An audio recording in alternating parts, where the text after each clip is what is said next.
Oi pessoal, tudo bem com vocês?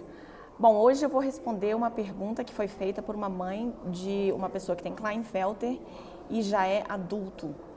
Ela me perguntou o seguinte: vale a pena fazer o mapeamento genético do meu filho para eu saber onde está duplicado? O que foi que aconteceu nessa cópia de cromossomo X? Eu vou dar para vocês, assim, a minha opinião pessoal sobre isso e até encorajo vocês a, se quiserem comentar sobre isso, dar a opinião de vocês aí nos comentários, pra gente chegar a alguma conclusão, tá? É o seguinte, meu filho foi diagnosticado com 8 anos de idade por meio de um cariótipo.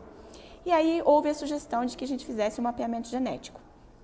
Aí pensamos, porque ele é um exame bastante caro, mas a gente falou, vamos pagar e vamos ver o que acontece. Nossa expectativa era enorme. A gente achou que o mapeamento genético ia dar a fórmula da vida do meu filho. E, na verdade, quando você pega o laudo, a gente, principalmente, que é leigo, né, porque eu não sou médica, eu sou da área eu sou jornalista, a gente percebe que o laudo não te dá tanta dica assim. Ele só diz que realmente houve uma duplicação, no meu caso, né, no caso do meu filho, de um cromossomo X e de um cromossomo Y. Pois bem, falando sobre isso, a gente está falando um pouco sobre epigenética.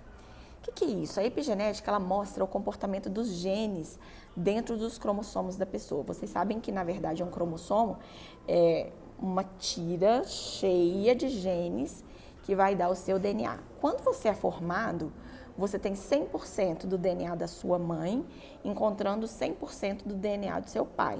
Então, você vai ser uma pessoa 200% de DNA? Não, não é verdade.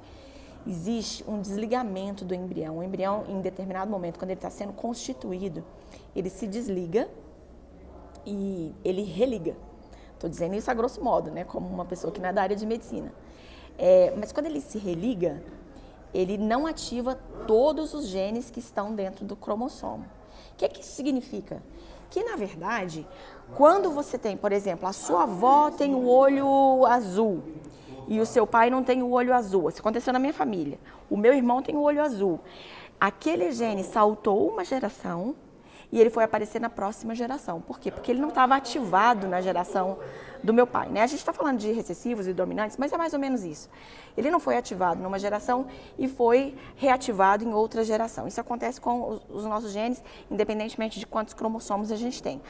Por que isso significa alguma coisa para a gente, que estamos trabalhando com duplicações cromossômicas?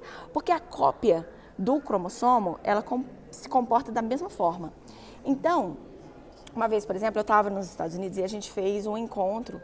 Então, tinham 20 famílias de pessoas que tinham cromossomo 48, né? 48 cromossomos XX, Y. Essas pessoas, esses 20 homens, desde 3 anos de idade até adultos, muitos deles mostravam muito claramente que eles tinham uma síndrome. Outros passavam despercebidos. Você olhava para a família que tinha mais filhos e falava qual deles é o que tem, né, os 2 cromossomos a mais. Por quê? Porque quando você tem a cópia do cromossomo e dentro da cópia muitos genes foram ativados, você tem a condição genética muito mais aparente do que aquela cópia de gene que não ativou tantos, de cromossomos que não ativou tantos genes assim. Deu para entender? Então, queria que vocês comentassem, que vocês falassem mais. E se tiver mais dúvida, vamos procurar alguns especialistas para falar sobre isso? Me falem aí, tá bom? Um beijo!